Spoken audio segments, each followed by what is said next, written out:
What's going on, world? Welcome to another episode of the Walker Review. It's your boy B Walker, and I have another special guest in the building here at Geek League Studios. We have the second coming of Suge Knight, CEO and runner of Death Row Records. No, I'm playing, y'all. This is my good dog. Hey, Karl Wesley, CEO. RASFilms, media. Yes, what's sir. going on, dog? What's up, man? You pulled the red suit out on me today, B.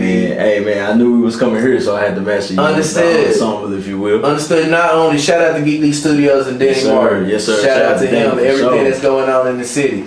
But we're here to talk about you and what you got going on in the city, man. Hey, man. For those who may not know you, introduce yourself. Let them know who you are, B. Like you said, I'm Karl Wesley.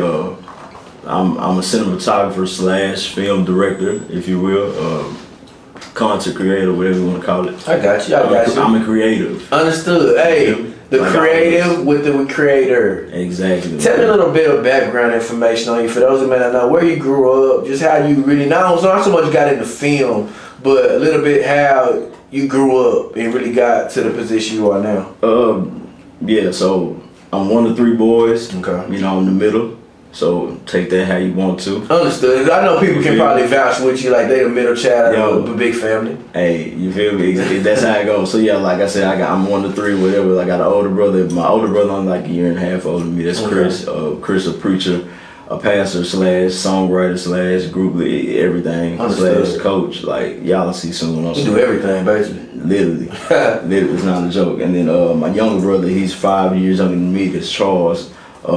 He's an artist. A rapper. He goes by the name of Charles K. He's a real name or whatever. So, and he's the dopest thing since. I ain't gonna get way. He ain't gonna check out what he got going on. Oh, trust me, I'm plug. He got something coming out in February. His next project though. Okay. So yeah. But either way, so it's just us three, a 2-parent household. You know what I'm saying? Blessed to have that. Whatever. My dad, pastor of the church out here in the D. Okay, what church? Antioch Fellowship. Yes, sir. On Hampton. We've always been on Hampton since we've at least had our own facility. We had one on 7408, and when we got the one that we're in now, we moved down the street. Okay. You know what I'm saying? We built it from the ground up, clearly from inside up down the street. So, but yeah, man, came up. We lived in. Before my little brother got here, you know what I'm saying, we was, in the cliff or whatnot, but we got as soon as Charles was born, I think it was like 95. Either way, that's when we came to City Hill schools. Okay. You know what I'm saying? And even when we first got to City Hill, as far as moving here, we was still like, you know what I'm saying, authority early on, but then Mom was like, nah, we're gonna get y'all to City Hill schools. Don't get y'all out of there. Put you where you at. Yeah, that was the plan, you know what I'm saying? City Hill back at that point was still fairly white. Very. And you know what I'm saying, we all came in at the same time. It's crazy. I was just on the phone earlier having a conversation with somebody. It was like, why is DeSoto and Cedar Hill and Duncanville got like it's not what it used to be anymore, to be honest. It's happening just how Deep Ellum and Uptown went. Hey. Everybody is migrating out of the hood and moving into the suburbs. I mean, that's what you want, right? Yeah, I mean, that's what the city, because they were really trying to gentrify a lot of locations out here, man. Hey, and that's what it is. I mean, honestly, they ain't want us. I'm sure they didn't want us there to begin with. But I mean, once people move up, I mean, anybody want to provide for their family and move them out of a, tough situation. Like Mom's came up in the cliff. Pop's from Arkansas, but he came to Dallas for college and he stayed here from then on. But Mom's from the cliff, so that's nothing new. So she's not stupid. You're not finna stay in South Oak Cliff for the rest of the day. And to be honest, most people who want to do better for themselves and their children not gonna sit here and continue to put their kids through the same kind of ordeals they been through, bro. If it's you can do as much as you can do. You know what I'm saying? Because of course they don't want us there, but still we was there every weekend. Even when we did go back, you know what I'm saying? So we was still there, or going through there. But either way, that's how. Like I said, we came up good, man. I mean, I don't really have no complaints. People think different things when it comes to occupations and different people in my family, the pops and whatever. But we came up like anybody else. That's what's up, bro. Hey, we can complain, but at the same time, ain't gonna get you nowhere. Hey, facts, bro. But let's talk about your passion with film. When did you ever discover the passion of being behind the camera and actually producing in the sense that you're in? Yeah, man, it was real, like I said, random, as we kind of spoke on earlier before the camera started rolling a little bit. But my little brother, as I mentioned, he played basketball. Okay. You know what I'm saying? He literally stopped. He only stopped maybe his junior year in college. When he completely said he was going to go straight music, but he played basketball. This is probably his sophomore year going into that summer or whatnot, and he was with a little team. Okay. And AAU team, they all just like formed a little squad. They all came from different teams, and they were all nice. I mean, it's literally they won like every tournament like that summer, and then going forward, they was like a squad in Texas. It was crazy. But either way, they got together. They weren't big like as far as names and notoriety. Right. You know what I'm saying? As far as the city and the state. So I was like, man, let me go ahead and try to do something as far as exposure. So I got my mom's camcorder, the old school, you know, with the buttons and. Understood. I know how the old school. You know what I'm saying? You already know. So I got that and just really start fooling around with it and just start making film. And it was like I forgot what desktop software I used to chop it up, but it was real simple. But then I started, you know, adding a little music to it. Cause I mean, I knew how highlights. Because I was an athlete. You know, everybody athletes know how you want your highlight tape. Facts. Period. So I just used to do it, you know what I'm saying, like how I would want my, you know what I'm saying, basketball highlight tape to look. So did that, started going from there, like, oh, yo, you know, people starting to like this. I'm starting to like it. I was like, I can do this a little bit. Let me start, you know, getting a little bit interesting. And then it grew from there as far as the origins of it, at least. You know what I'm saying? Because it came out of nowhere. If I wish I would have known when I was, you know, wanted to do this back when I was in middle school or high school or something like this. Didn't come to way, like I said, I was in college already when I had first started. You know what I'm saying? I actually picked up the first camera and said, I'm going to film this. You know what I'm saying? So, take us back to your first major project when you were able to take something from the camera, put it onto a computer and make something your own. Because that's what, as a creator, that's one of the joy that I experience. Really? Taking something from nothing and making it into something. Do you kind of get that same feel? Man, without a doubt. That's the whole point of being in it. I mean, and it's not even being selfish, but you saying like the whole feeling of you doing something, being able to put on this card and put in this computer, like, oh, there it go, and then put something together and put it out. You know what I'm saying? So, but yeah, like the joy of storytelling is what got me into it. And it's funny because I didn't really realize that till recently. But the storytelling is what got me into it. Because I mean, I think the first major project that I did, and I consider it major now, and even then I did, but it was actually a wedding. My very first wedding that somebody entrusted me with. And that's something deep, because when somebody trusts you with that wedding, that's something they trying to watch. That's why it's so big. 55. Man, that's why it's so big. And I'm telling you, like, this is before I had like full packages. Like I had a package, but and they gonna know this. You know the people who I did it for. You know what I'm saying? So I had like, you know, I wasn't even full real, like just all the way in with my business or just that side. You know, like I said, it was my first wedding, so I was just going off of what I've been teaching myself or whatever the case may be.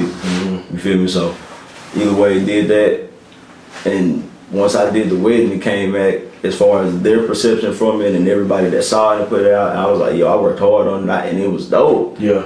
And from then it started rolling. When I started hearing other people like look at that and see that, like, oh no, I gotta book him, but I'm like, yo, I ain't really. You ain't expect it to be like that. But because I mean, I thought it was dope, but yeah, that was it though. So, but it was Mike Pride, Mike and you know, my girl T. Shout out to Mike P and T. Hey, shout out because she had me on the Come On Sis podcast.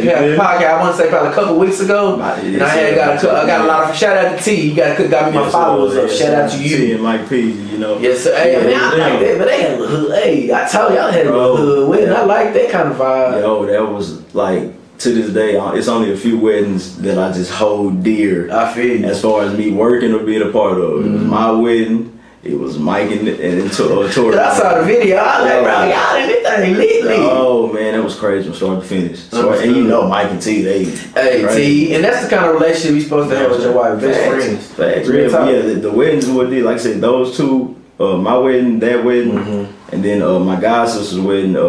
My Johnson now and Corey Johnson, they wedding, and then this wedding I did in the Bahamas. As far as like the guy who owns this here joint here, Geekly's joint, Danny, he was actually at the wedding as well. This Bahamas, my girl Chanel and Ro. I got you. Or whatnot, yeah. So they that was those 4 weddings, and I worked the other ones clearly. All the other ones, including them on the Bahamas, and those was like the top ones. But yeah, that type of thing got me just like I said, weddings is what did it, bro. I got you. You know what I'm saying?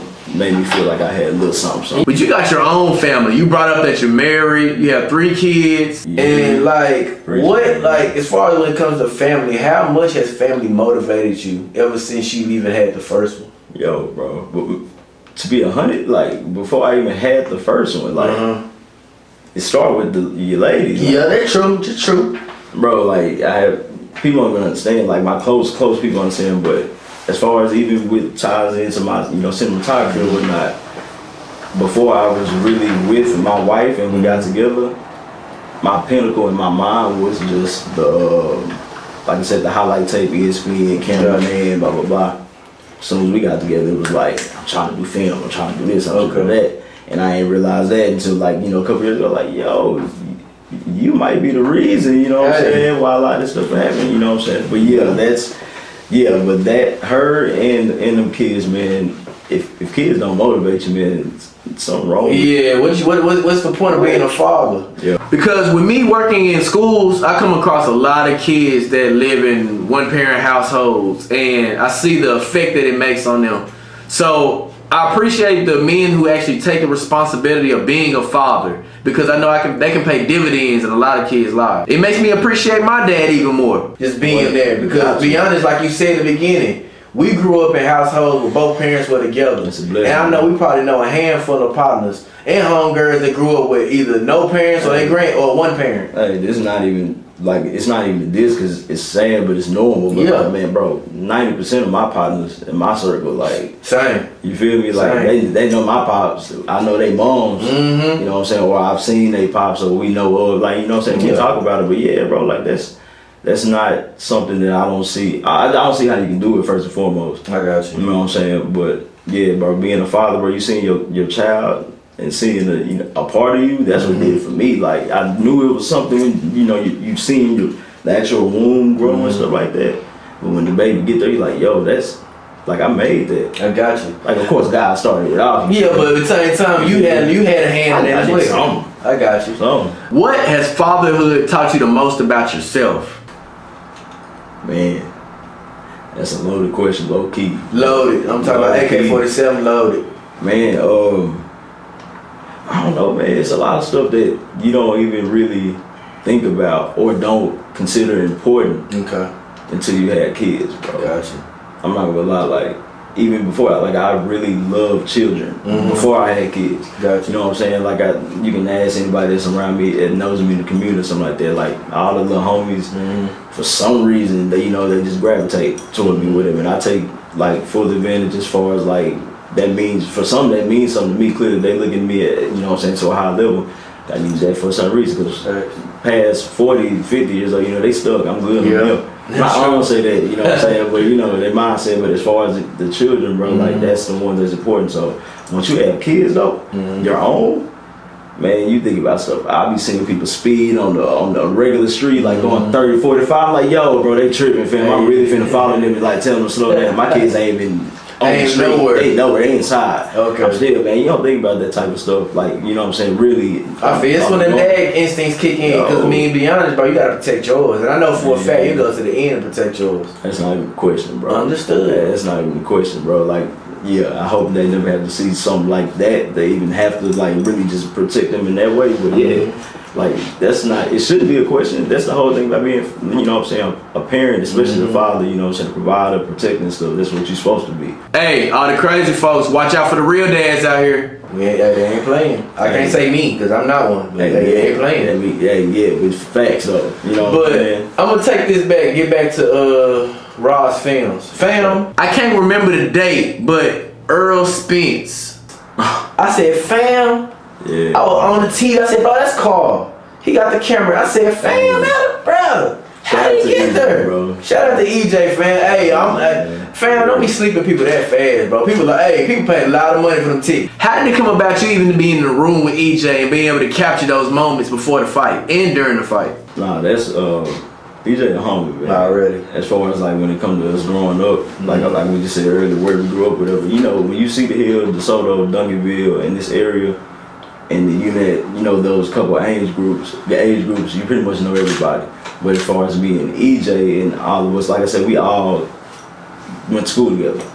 You know what I'm saying? So we've been knowing each other since middle school, high school, and stuff like that. As far as like that actually came about, as far as me doing the work for him on that fight, honestly, it was like really, it was, I don't say it was random, but it was last minute, low key. You know what I'm saying? Like, not saying that he didn't probably know, or you know what I'm saying, like that, but the way we work, bro, it's not about who in what position and you know who can do what for them as far as like taking advantage. You feel me? Like I ain't hit him up on no like, hey man, let me do a video for you, blah blah blah.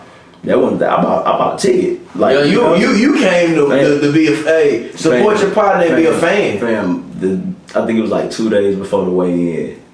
You know what I'm saying? I had my ticket for a couple months at this point. Yeah, I know for a fact you wanted to be in the building. You had to get that. We was on the floor. Me and wifey, I made sure I had them tickets. Like, hey, are you trying to go? Bet. All right, so we going. It's a rap meeting. You going wherever everybody else said whatever. You know what I'm saying? But I had my tickets about a couple days before the weigh-in, and one of the homies hit me up and was like, hey, bro, you gotta hit me up. You know, we need you to do a little something. I'm like, all right, of course. You know what I'm saying? Like, y'all, that's family, whatever. Did the weigh in like literally 2 days later, and then boom, you know what I'm saying? That was rest is literally in on the film. Yeah, man. But yeah, that's like I said, that's the homie, man. That was just strictly off of love, and him. Like I said, with that, that's opportunity for me. What you like when you said the whole see me on TV? Yeah, bro. Cause I was like, bro. It's crazy how much, and I'm not trying to be on no starlight stuff, but at the same time, when you see somebody on TV that you personally know, they out there grinding and getting it in, I'm like, fam. Yeah, I just automatically think opportunity. It's really what it is, and that's what I told EJ from the jump. I'm like, yo, like, bro, don't think about giving me nothing. Like, you feel me? Like, this is it. I'm good. Like, you know what I'm saying? Like, with what I can do with this, as far as just like, you know what I'm saying, I'm working. And think about it. It's a lot of people. When you do see people on TV, they're not doing nothing. They just they kicking it. You know what I'm saying? Or they just on TV. Like, nah, everybody saw me on TV. I'm getting texts saying, oh man, I see you with your work and you working, blah blah. I see you with your camera, blah blah. I'm like, that's dope. And that's me being humble. Like I said, that's not big to us in that way. Yeah. And at least for me, it was just on some great opportunity stuff, and it's, you know what I'm saying, it definitely elevated me some more, just like a lot of other things. I'm proud the way the city is really moving. Real talk. Because we had the road music, we even grew up with Young Nation, but now we got people that's really solidified in their positions that can really make moves and really put the city on the map. Oh yeah, man, and they willing to. They actually put on for the city, man. So a lot of people that's actually from Dallas, you wouldn't even know. And they won't even rep it, because at the same time, they done been so disconnected that they don't even see Dallas as their hometown. Exactly, that ain't the case for the ones that's like up and coming right now. It's really taking over. Like EJ taking over, Yellow taking over. Like, you know what I'm saying? Like, it's a few more people that's taking over. Like, so yeah, it's just the beginning. But, I mean, with RASFilms, how did the framework of the business come about? Because I know you told me before, you now solidified a team, and now you guys are able to operate in the way I want to move, because that's what's really needed in a well-functioning business, a really solid team. Like, talk about just the framework of the business. What is the members that you brought on, just the teamwork all together? Oh yeah, man. So as far as, like I said, just the growth of the business or whatever, it started where it was, but now at this point, like just going in 2019 and beyond, it's literally like, you know, full on film production. Like, so it's a few things that clearly, regardless of what ideas I have or what concepts I can come up with, you need a team for that. Facts. Period. You know what I'm saying? It's just not well, I mean, you're gonna have to link with somebody regardless. So I'd rather have a team that I trust or whatever. And mind you, people that are some people that close to me knowing, I've been trying to do this for like about 1.5 years, 2 years, as far as build that little team so I can get some stuff rolling, because I've been having ideas, you know what I'm saying, stuff ready. But it was kind of hard running into different people and people having their own, agenda, which is fine. I'm not really against y'all having your own, because I have my own agenda. I got my own vision. You know what I'm saying? So, but when you run into some other people, that's strictly what they want to do. If I'm asking you to come and help me out with mine, they're gonna try to make it theirs, and you know, I had to deal with that a lot throughout the last 1.5 years. But going forward, I found, not even found, man, like my little bro right here, Joe. You got people into the camera, bro. Just for a second, come behind me, man. My little bro Joe, man. I just got him and brought him onto my team as far as the film aspect. He gonna be like my little future DP right here in training, and clearly a photographer as well. You know what I'm saying? He A1 and all that already, but we like I said, we all building up together. You know what I'm saying? But he's still in college, like, and mind you, you know, I taught myself with all this stuff, and I'm still teaching myself as far as learning or whatever. I ain't go to school for nothing like that. Joe is actually in all this, you know, he's in college and, you know, school. So I told him, bro, master that. You know what I'm saying? Like, what I'm doing, not saying it's either one is harder or worth more, but bro, you getting the tools right there for you. You know what I'm saying? Like, go ahead and rock that out until, you know what I'm saying, we can't, because I got you, you're here regardless if you want to be, you know what I'm saying, I got that spot. So that's what that is. And mind you, it's this team. I'm about to name one more person. Gotcha. And that's the end of the team for now. For the immediate future. You know what I'm saying? Like, even with me, like I said, I kind of skipped that part, but with me, I'm trying to direct. You know what I'm saying? Like, I don't even want to really even hold the camera past this year, bro. Gotcha. I ain't even said that nowhere, but like, I ain't really trying to hold no camera past this year. Understood. And it's not even on the, you know, cocky side. That's on some like, nah, I'm trying to. You got a vision for what you're trying to do. Yeah, man. And that's once again, like, once you get deep into the film, you'll realize, bro, it's everybody has a part. You know what I'm saying? Right now, people really can't see, but it's 3 different people other than, you know, me and you in here that's behind stuff. It's making it in shape. So exactly. So when you really trying to do big stuff, you can't just do that by yourself. Like, I'm not about to try to actually film and have it look exactly how I want to and direct this and try to say, nah, but let's do it like this. One person, dog. You can't, you know what I'm saying? Hey, man, don't get me wrong, shout out to Spike, you know what I'm saying? Because you look at Spike credits and be, you know, directed by Spike, written by Spike, produced by Spike, and it's real too, but like, it takes a team, you know what I'm saying? So like, with that, that's what I'm trying to do. And then I have another partner who's not here with us today. One of my big homies, his name is Oren Porter. He's always been in the marketing, and he actually is into restaurant marketing. As of right now, he manages owns a couple of restaurants and stuff like that. But he's always been in producing. Man, clearly, as far as a producer with films, they're supposed to put the project all the way together almost. You know what I'm saying? Like, let me help you out. As far as funding goes, let me get these investors together, let me get this together, or let me get the cast and direct together, let me get, you know what I'm saying? It's a lot of things. And mind you, we're gonna work together with a lot of different things, but it's a lot of things that he knows about the business side of it that I didn't have expertise in. And he's older once again, and he was well versed just in the realm of film regardless. That was his passion way before I was even thinking about cameras, you know what I'm saying? So I reached out to him before anybody really knew which way I was trying to go, you know what I'm saying, as far as the content and stuff. But yeah, so like that's the immediate just circle as far as the business goes. But for a lot of different projects coming forward that we, you know what I'm saying, I'm sure we'll talk about here soon. We'll have different outsourcing as far as like DPs and stuff for certain things. Okay. Like I said, you know, Joe, he's right now, you know, our main photographer and stuff, and we're gonna build up a DP. He'll be filming a lot of things with us, you know what I'm saying, but we'll be reaching out, you know, and outsourcing a lot of videographers and cinematographers and stuff for different projects. You know? Gotcha. But kind of wrap up the interview, what is something that RASFilms, well, what are some things that RASFilms has coming up in the near future? Cause I know you don't want to drop too much, cause I know y'all still in the lab getting things together. Yeah, well, we in the lab and we on the field. Understood. Right, so like, it's a couple things I can say as far as. Bottom line, like I said, this is a production company, but we trying to drop a lot of stuff this year as far as documentaries, shows, web series.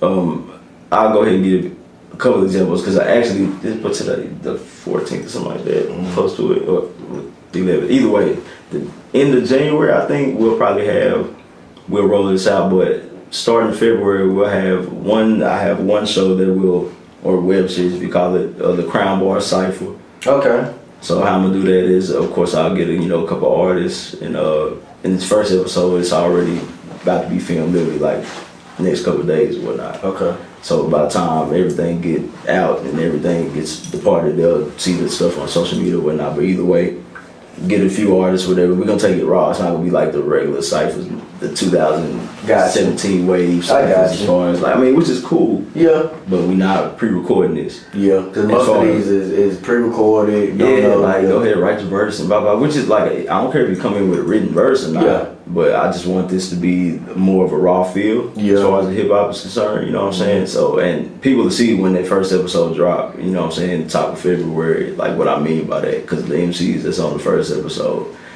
I don't know if people gonna want to come on after that, bro. But you gotta set the bar high. Oh, if you don't set the bar high, then what's the point of even having the bar? Hey, the bar is very high, but nah, that's one of the things. Crown Bar Cypher. That's gonna be something that we do ongoing. Another show that we have, and this is one of the main shows that I think I'm gonna put. Not think I am gonna put. It's called the 3-Pick. Okay. All right. And once again, this will drop. The first episode drops sometime top of February. But 3-Pick bottom line, we just give with different entrepreneurs, different business owners, different. Not even. It's just whatever you're doing. If we deem it or look at it and see you being successful, and whatever that means, successful, not money, whatever the case. Right. And I'm looking clearly for a story as well with the things. But I'm just going with them. I'll talk to you beforehand and chop it up, and we'll see where our 3 different locations or places that you deem meaningful to your success. Okay. So I get with you, and maybe one of the places. We'll have a conversation. Oh no, trust me, we'll talk. But that's one of the shows y'all that will be coming out as well in February. And we got a few more things, like I said, we got documentaries and a couple shorts and things like that and different things. But the main thing that y'all will be looking out for that I can't speak too much on is the full feature, man. Business moves can't be all said. Understand? Not yet. But when it's time, it's gonna be time, bro. I'm telling you, it's a couple things like I said that we can't speak on yet, but we trying to get to the level so we can put the seed. But one thing I can't speak on, I appreciate you coming through, fam. I remember when you reached out and even said, "Hey, fam, we need to go and have this conversation." I was like, Hey, bro, the fact that he was even mentioned, bro, is enough for me, bro. I appreciate you, but yeah, we gonna link up. No, we definitely gonna have a conversation. First off, tell them where they can find you on social media. Joe, you gonna get in there too. Tell them where they can find you on social media too. Big facts. You can follow me. Go to my Instagram, Karl KRLCWES, or Facebook at Karl C Wesley or RASFilms Media. All right, either one. But you'll find me, Karl C West with a K. Man, come on, Joe, tell me you ready, man. On Instagram, you gonna find me at just Joel Leach, just JOELLEACH, and on Twitter, Stay Blessed Joel. That's it. Yeah, be on the lookout, man. Be on the lookout. We'll definitely keep you updated. For sure. Hey, RASFilms, my boy Karl, my boy Joe, and I also want to thank you guys, followers, subscribers, for continuing to like the page, subscribe to the channel, comment on the videos, and just tell me different things that you guys like and dislike. You guys really would make me keep going with this Walker Review stuff. So again, checking out with the Walker Review, and I see you when I see you. Peace.